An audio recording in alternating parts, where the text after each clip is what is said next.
तो हाँ दोस्तों, नमस्कार। क्या हाल चाल है आप सबका। उम्मीद करता हूँ कि अच्छे ही होंगे। तो आज फिर से हम लोग बात करने वाले हैं एक्सरसाइज 2.1, जिसमें कल हमने 4 नंबर सवाल तक बता दिया था। आज हम लोग बात करने वाले हैं सवाल नंबर 5 से। तो आइए सवाल नंबर 5 से देखते हैं। सवाल नंबर 5 है कि बताइए कि निम्नलिखित बहुपदों में कौन कौन बहुपद रेखीय हैं। रेखीय मतलब होता है कि जिस पर कोई आपका अचर पद है, कोई अचर पद है। जैसे अचर पद हमने बताया है कि अचर पद क्या होता है।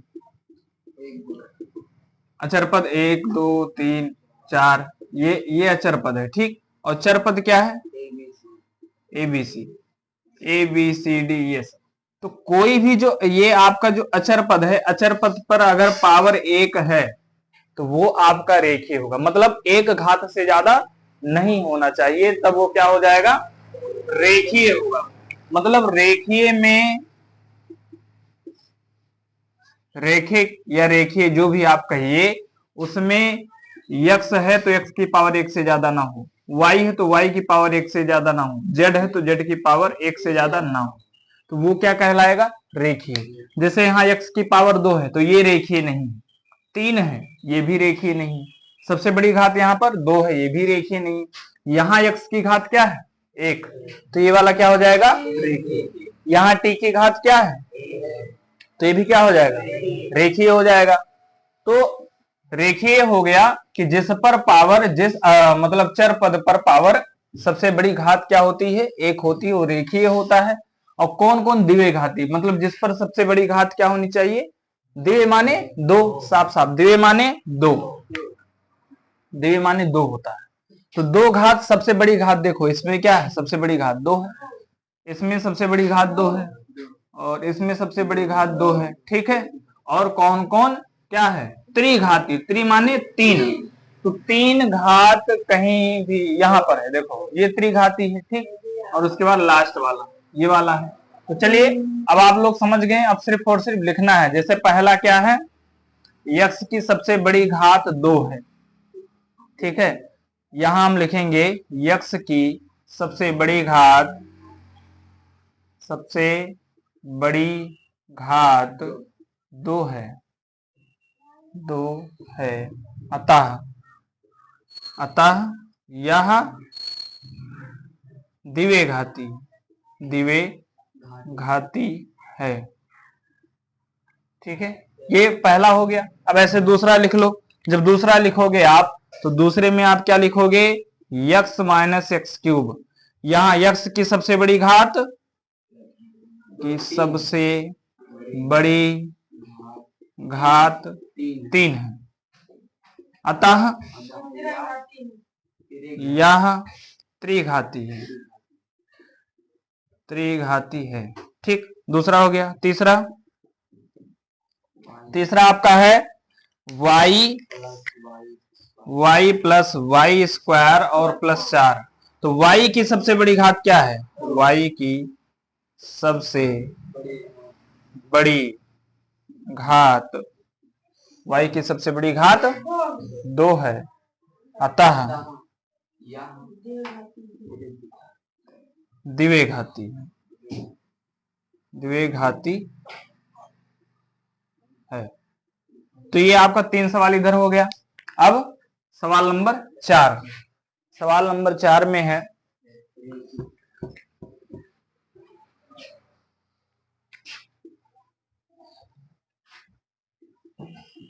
1 प्लस यक्स। तो यक्स की सबसे बड़ी घात क्या है? यक्स की सबसे बड़ी घात 1 है।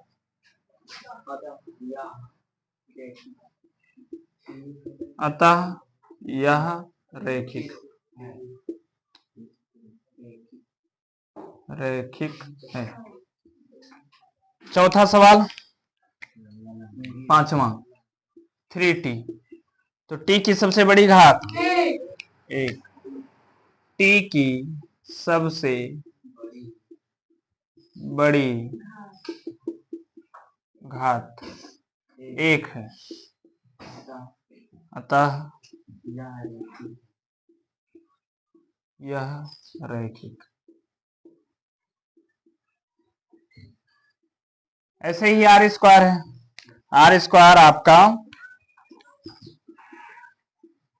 क्या है, द्विघाती। तो इसको आप लिख लेना है कि आर की सबसे बड़ी घात 2 है, अतः या क्या है, अतः या द्विघाती है। ये हो जाएगा, ये कर लोगे। 7 नंबर भी ऐसे ही है। 7 नंबर है आपका कि यक्स की सबसे बड़ी घात, यक्स की सबसे बड़ी घात 3 है, अतः या त्रिघाती है। ये आसान क्वेश्चन है, एग्जाम में आते हैं, तो इसलिए इसको ध्यान रखना है। आसान भी होता है लेकिन गलत कर देते हैं कई लोग इस चक्कर में। यहाँ x की घात 2 है, यहाँ x की घात 1, तो इसमें क्या हो जाता है, कंफ्यूजन हो जाता है, बात नहीं। अब उसी प्रकार से यहाँ x y पर घात 2 है, यहाँ y पर घात 1 है, और यहाँ y पर घात क्या है, यहाँ y पर घात क्या है, 0 है। जहां y नहीं होता वहां मैंने बताया था ना, कल ही बताया कि वहां पर वो जो है उसकी पावर 0 मानी जाती है। ठीक है, तो ये चीजें समझ में आ गई होंगी, इसको नोट कर लीजिए आप लोग।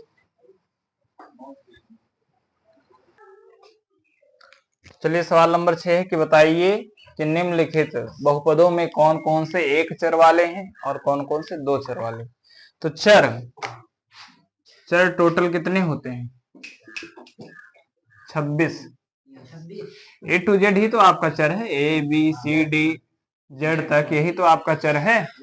तो इसी चर में से 26 चर हैं, और उसी चर में से पूछा है आपसे कि कितने में खाली एक ही चर है और कितने में दो चर है। मतलब कि अगर कहीं x के साथ y भी आ गया तो समझ लो दो चर है, खाली x ही रह गया या खाली y ही रह गया तो समझ लो अगर खाली x है तो एक चर और खाली y है तो एक चर। लेकिन अगर दोनों साथ में आ गए तो दो चर, या x के साथ अगर t आ गया तो भी दो चर, y के साथ t आ गया तो भी दो चर। ठीक है, तो पहला वाला जो सवाल है आपका लिखा है x square minus X Y और प्लस 7y स्क्वायर। अब यहां पर देखो x भी है और y भी है, मतलब इसमें x और y दोनों है, इसमें x और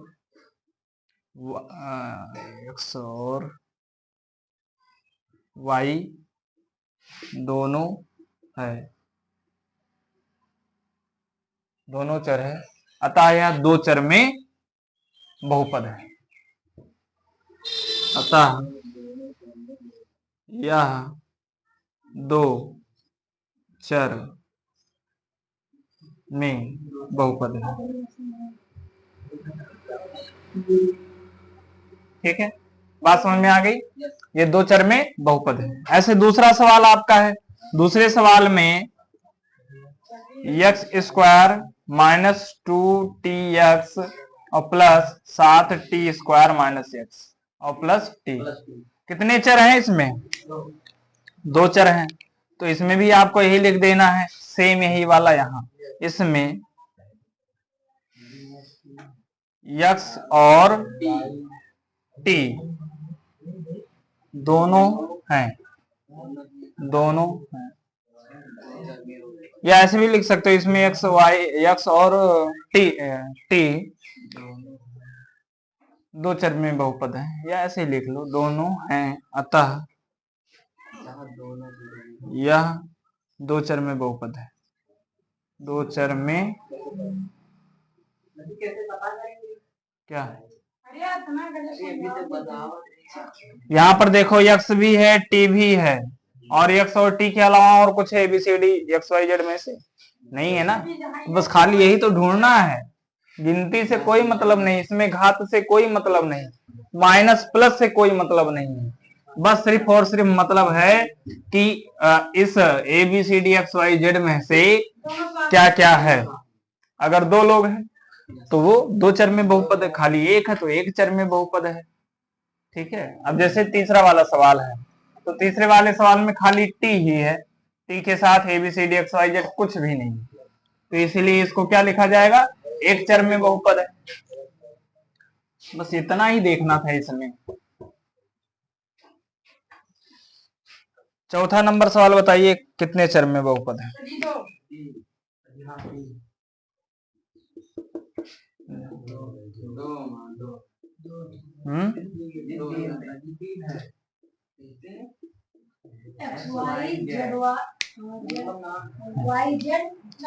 चलो पहले तो इसमें इसमें इसमें केवल टी है, इसमें केवल टी है, अतः यह एक चर में बहुपद है, एक चर में बहुपद है, बहुपद है। ठीक है, चौथा सवाल आप लोग खुद लगाएंगे, मैं बता दे रहा हूं, और आप लोग को लगाना है। यक्स वाई है और प्लस वाई जेड है और प्लस जेड एक्स है। तो देखो इसमें तीन चर है, पहला है यक्स, दूसरा है आपका वाई और तीसरा है जेड।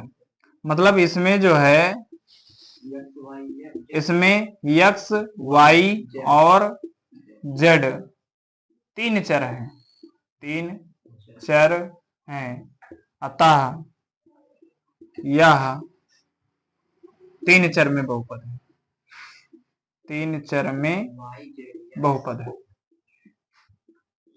बहुपद है। ठीक है, बस नोट कर लीजिए, स्क्रीनशॉट लेना स्क्रीनशॉट ले लीजिए, जिसको ना समझ में आया हो अभी भी पूछ सकता है। तो देखिए अगला सवाल, 7 नंबर सवाल लिखा है, निम्नलिखित व्यंजकों में से बहुपदों को पहचानिए। सवाल देखिए, यहाँ बात नहीं, जैसे पहला सवाल आप क्या था, पहला सवाल आपका था कि निम्न में बहुपद को बताइए कि कौन बहुपद है कौन बहुपद नहीं है। लेकिन इसमें क्या है कि बोला है कि निम्न में बहुपदों को पहचानिए। तो बहुपद और बहुपदों दोनों में एक अंतर है,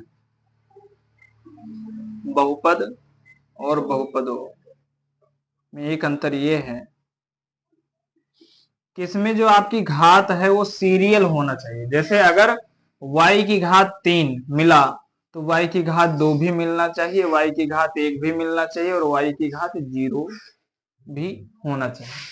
ठीक है, अब जैसे बहुपद में ये चीजें नहीं है, y की घात 3 हो या y की घात 1 हो, इससे कोई मतलब नहीं। या फिर मान लो कि यक्स है, यक्स की घात 3 हो या यक्स की घात 4 हो, मतलब इसमें ये चीज का लेना देना नहीं है। लेकिन इसमें पूर्ण घात होना चाहिए, मैंने बताया था ना कि पूर्ण पावर होनी चाहिए, इसमें पूर्ण पावर तो होनी चाहिए, उसके बाद सीरियल भी होना चाहिए। जैसे पहला सवाल देखो, जो आपका पहला सवाल है, एफ यक्स बराबर 4 यक्स की घात 3 माइनस एक्स की घात 2 माइनस 3 यक्स और प्लस 7। अब पहले सवाल में देखो कि यक्स की घात 3 मिला, यक्स की घात 2 मिला, यक्स की घात 1 मिला और यक्स की घात मैंने कहा था जहां कुछ नहीं होता वहां 0। तो मतलब 3 2 1 0 सब मिल गया, अतः इसको हम क्या कहेंगे, बहुपद है। और ये भी लिख सकते हो एक चर में बहुपद है, दोनों लिख सकते हो। क्या लिख सकते हो, एक चर में बहुपद है। तो यह एक चर में बहुपद है। बात समझ में आ गई? पहला सवाल हो गया आपका। दूसरा सवाल, ऐसे दूसरा भी लगाना है। दूसरा सवाल आपका है जी एक्स बराबर 2 यक्स की घात 3 minus 3 x square plus root x minus 1। अब यहां पर देखो 3 मिला 2 मिला, लेकिन यक्स की पावर यहाँ क्या है 1/2, लेकिन हमें क्या चाहिए था 1। जिस रूट यक्स का मतलब होता है यक्स की घात 1/2, लेकिन हमें चाहिए 1। अतः रूट यक्स के कारण, रूट यक्स के कारण आप ये भी लिख सकते हो जी एक्स एक बहुपद नहीं, एक बहुपद नहीं। जी एक्स इसका नाम है, इस पूरे व्यंजक का नाम क्या है? जी एक्स है। नहीं। दूसरा सवाल भी समझ में आ गया होगा। अब तीसरा सवाल ऐसे ही करना है आपको आसानी से। तीसरा सवाल आपका है पी एक्स, इस व्यंजक का क्या नाम है? P x. 2/3। बताइए आप लोग देखकर, ये बहुपद है या नहीं? हाँ, है या नहीं? देखो नहीं है, क्यों नहीं है? यहां 3 मिला लेकिन 2 नहीं है, सीधा 1 है और 0 वाला है, लेकिन 2 नहीं। तो इसमें घातों का क्रम व्यवस्थित नहीं है, या फिर ये घातों का क्रम नहीं है। इसमें घातों का क्रम कहाँ? यहाँ 3 कर दिए हैं, तब तो हो जाएगा, तब है। इसमें घातों का क्रम व्यवस्थित है, या फिर चलो ठीक कोई बात नहीं, लिख लो ऐसे, डायरेक्ट लिख लो। देखो 2 मिला, 1 मिला और यहाँ 0, तो यह एक चर में, यह एक चर में बहुपद है, बहुपद है। ठीक है, ये भी हो गया, तीसरा भी। अब चौथा नंबर सवाल आपका। तो जो चौथा नंबर सवाल है आपका 4 नंबर, क्या नाम है इस व्यंजक का? क्यू एक्स नाम है। बताइए ये वाला है या नहीं? हाँ? है या नहीं? जल्दी से बोलो। नहीं कितने लोग कह रहे हैं? 1-2 लोग नहीं कह रहे हैं। चलो देखो मैं बता दे रहा हूं, ये व्यंजक नहीं है। क्यों नहीं है? देखो इसको जब हल करोगे, क्यू एक्स है, तो क्यू एक्स बराबर 2x की घात 2 माइनस 3x प्लस, ये आपका 4 गुणे, इसको लिख सकते हो 1/x और प्लस 2। यहां तक बात समझ में आई? फिर इसको ऐसे भी लिख सकते हो 2x की घात 2 माइनस 3x प्लस 4, और x की घात यहाँ कुछ नहीं तो क्या माना जाता है? 1। ये जब ऊपर जाएगा तो ये हो जाएगा x की घात -1 और प्लस 2। ठीक है, अब हमें चाहिए क्या होता है? हमारा सीरियल होना चाहिए 2 घात 2 घात 1 और उसके बाद 0। लेकिन यहां पर घातों का क्रम देखो, यहां पर घातों का क्रम है 2 फिर 1 और -1। ठीक है, इसलिए ये क्या नहीं होगा? बहुपद नहीं होगा। इसमें घातों का क्रम सही नहीं है, इसमें घातों का क्रम सही नहीं, सही नहीं, अतः यह बहुपद नहीं, अतः यह बहुपद नहीं। चौथा सवाल भी हो गया। अब पांचवा सवाल, 6 सवाल है ना? पांचवा सवाल बताइए है या नहीं? पांचवा सवाल भी नहीं है, पांचवा सवाल भी आपका नहीं। पांचवा बता दे रहे हैं, छठवां आपको खुद करना है। तो पांचवा सवाल आपका है एच एक्स बराबर x की घात 4 माइनस x की घात 3/2 प्लस x -1। तो यहां देखो x की घात क्या है? 4। x की घात 4 है, x की घात 3/2 है, x की घात 1 है, यहाँ x की घात 0 है। हमारा सीरियल होना चाहिए 4, 4 के बाद 3 के बाद 2 के बाद 1 के बाद 0। घातों का सीरियल क्या होना चाहिए? 4 3 2 1 0। लेकिन देखो 4 के बाद 3 है ही नहीं, 3/2 है, इसीलिए घातों का क्रम सही नहीं है। इसमें क्या लिखेंगे? घातों का क्रम सही नहीं।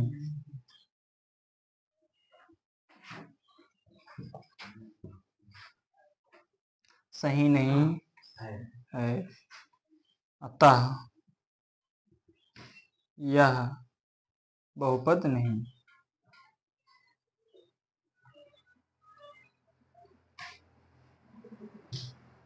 ठीक है। अब 6 नंबर सवाल आप लोगों को खुद लगाना है। जैसे ये वाला सवाल है 4/x था, x ऊपर गया -1 हो गया, ऐसे 3/x है, ऊपर जाएगा माइनस हो जाएगा, और -1 के कारण आपका ये जो है बहुपद नहीं होगा। ठीक है, इसको आपको खुद नोट कर लेना, बाकी लिख लीजिए आप लोग।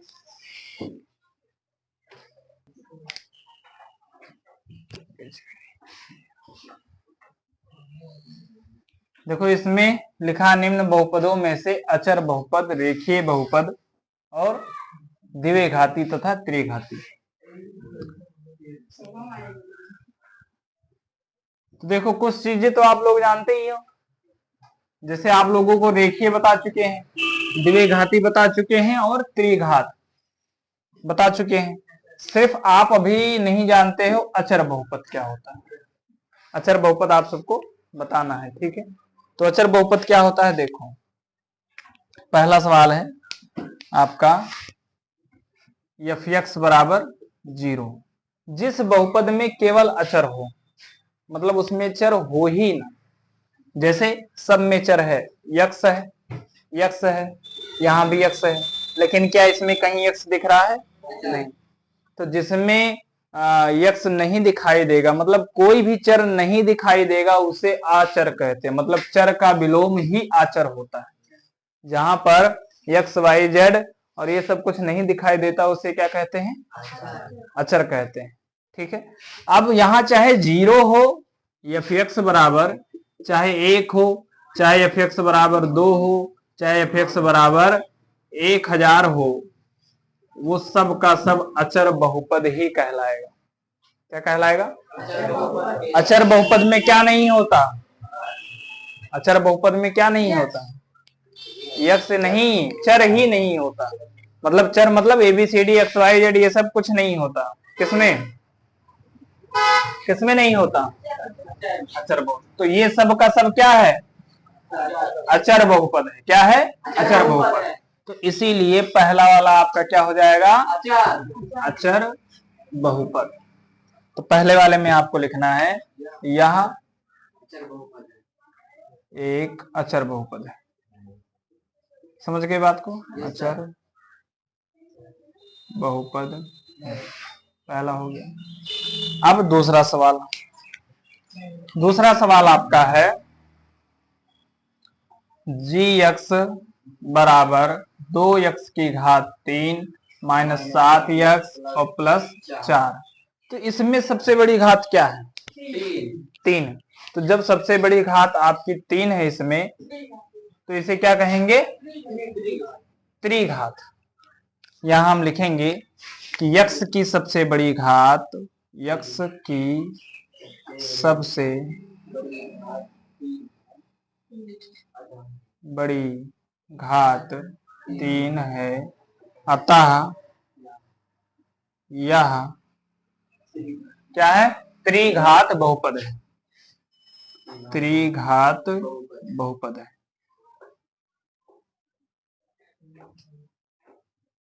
दूसरा हो गया। ऐसे ही तीसरा लगाना है। तीसरा वाला बताइए जल्दी से आप लोग। तीसरा वाला क्या है? अचर है या रेखिक है या द्विघाती या त्रिघाती? तो यक्स की सबसे बड़ी घात क्या है? हाँ, यक्स की सबसे बड़ी घात 1 है,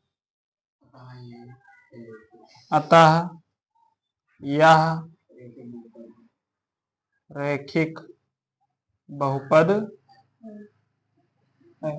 ठीक है, ऐसे ही इसमें यक्स की सबसे बड़ी घात क्या है? 2 है, तो इसको क्या कहेंगे? द्विघात।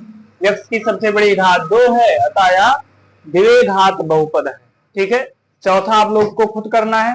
बाकी ये एक्सरसाइज आपका कंप्लीट होता है, और बाकी इसके आगे का सवाल अब कल बताया जाएगा। ठीक है, इसको नोट कर लीजिए आप लोग।